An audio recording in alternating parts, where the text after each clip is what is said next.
Labor convincingly won the election, and during their campaign they promised to fix the housing market. But here's what millions of Australians want to know. Will they crash house prices? Now the difficulty is, no politician wants to make homeowners poorer, but without house prices collapsing, an entire generation will be locked out forever. So will Labor rip off the band-aid and really get serious on tackling housing affordability? Or will they just keep the Ponzi rolling? I'm Biko Konstantinos, and that's what we're going to talk about today.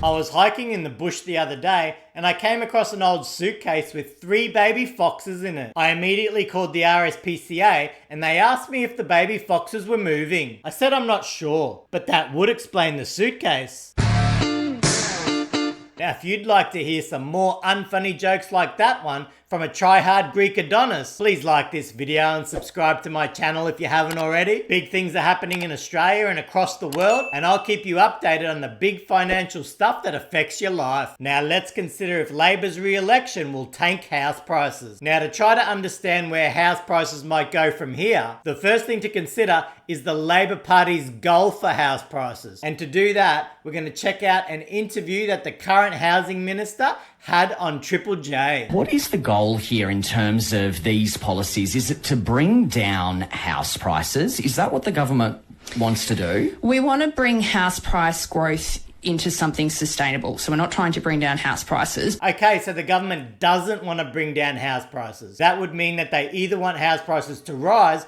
or to go sideways. Why don't you want to be seeing house prices drop? Because if you're looking to get into the market, if you're a young person looking at what's ahead of you, you definitely want to see house prices come down. Well, that may be the view of young people. It's not the view of our government. We want to see sustainable price growth. Well, there we have our answer. The Labor Party wants to see sustainable house price growth. So my question is, what does sustainable mean? Does it mean that they rise by an average of 6 to 7%, which is the long-term average for house prices? Because if that's the case, housing affordability will actually get worse because wages grow nowhere near that fast. But even if house prices grow at the same rate as wages, housing affordability still doesn't improve. And actually, it probably gets worse because of all the tax you pay on your wages. But Minister, if house prices don't come down, doesn't that mean that this system is stacked against young people, that it's just not going to work for them? Sure, and Dave, we may have a difference of view about this. I have a strong view. Our government's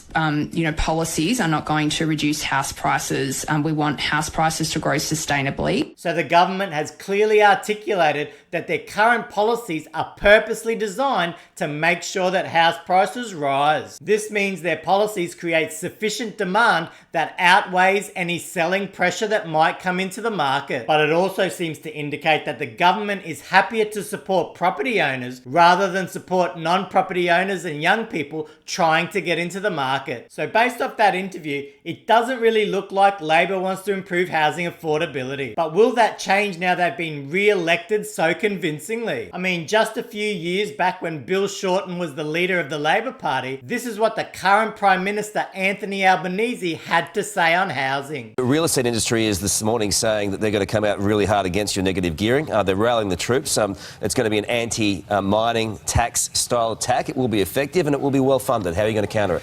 Well, we're countering it by the fact that people out there are concerned about housing affordability. Now that interview was from 2016, and back then it actually seems that the Labor Party seemed much more interested in improving housing affordability. Now today, housing affordability is infinitely worse because since COVID, we pumped house prices through the freaking roof. How are you going to combat that campaign? It will be effective. Well, we expect vested interests to go out there and campaign in their own interests. They'll be seen for what it is if they do that.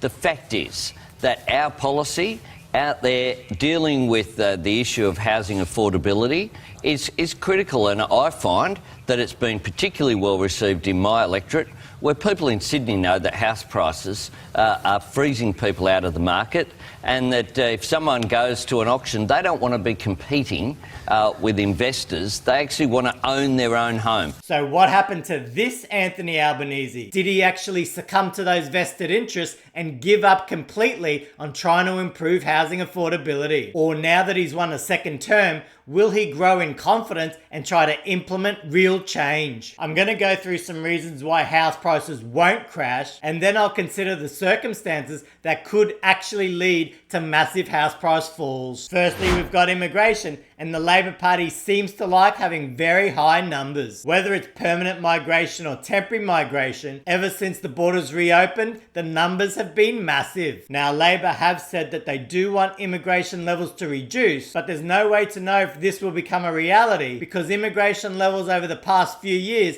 have been regularly above that which was forecast. So even with the reduced numbers, immigration levels will remain high, and that means strong demand for housing will continue. And when you've got lots of people all competing for houses and for rentals, that puts a lot of upwards pressure on prices. Next, we've got Labor's first home buyer schemes. And here's a quick summary of what was promised. Labor is doing 5% deposits and Help to Buy, which is where the government owns a bit of the house. So these schemes are designed to allow more first home buyers to get into the market when currently they couldn't. And when you've got more people who are able to buy a property, even if they have to take on more debt, that also increases housing demand and helps push up prices. Next, we've got housing supply, which has basically been parroted ever since we started talking about the housing crisis. Will the government be able to organise enough housing supply to put downward pressure on house prices? Well, based off the last couple of years, that seems very unlikely. A stack of construction companies have actually gone bust, construction prices have gone through the roof, and all the red tape and new requirements to get things approved means that developing new housing is taking longer than ever. So at this stage,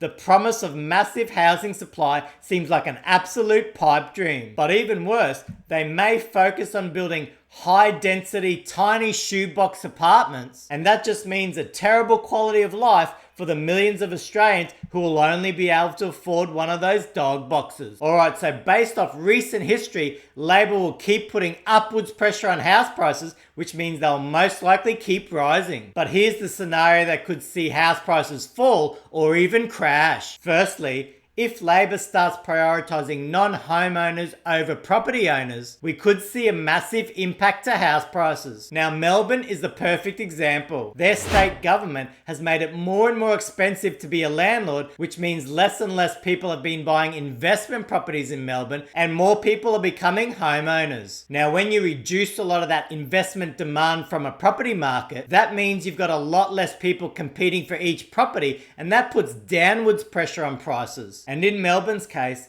house prices have completely underperformed nearly every other city in Australia. They're basically the only city to have seen extremely modest price rises since the pandemic. So if the federal government were to start pursuing policies to make property less appealing to investors, we could start to see house prices in other cities start to underperform like they have been in Melbourne. Next, Labor could now have the confidence to overhaul negative gearing and capital gains tax discount. This would reduce a lot of that speculation from investors in Australia. And when you remove investors, you've got a lot less buying power competing for properties, which will also result in downward pressure to prices. It'll be very interesting to see what Labor does in this space, because they may feel emboldened to take real action like this, or they may feel it's just safer to keep the Ponzi going. When it comes to housing policy, it normally benefits one segment of the community but disadvantages another. And currently, nearly every policy seems to benefit property owners and makes things worse for everyone else. Will that change under a re-elected Labor? Time will tell. Next, we've got interest rates. If the Labor Party spend up big and pump a lot of new money into the economy, that could easily result in interest rates staying higher for longer, which makes it harder to borrow for property and tends to dampen house price growth. Now, interest rates do seem to be on a downward trend, but it's not inconceivable that the world continues on a spending spree and we could even see another inflation spike.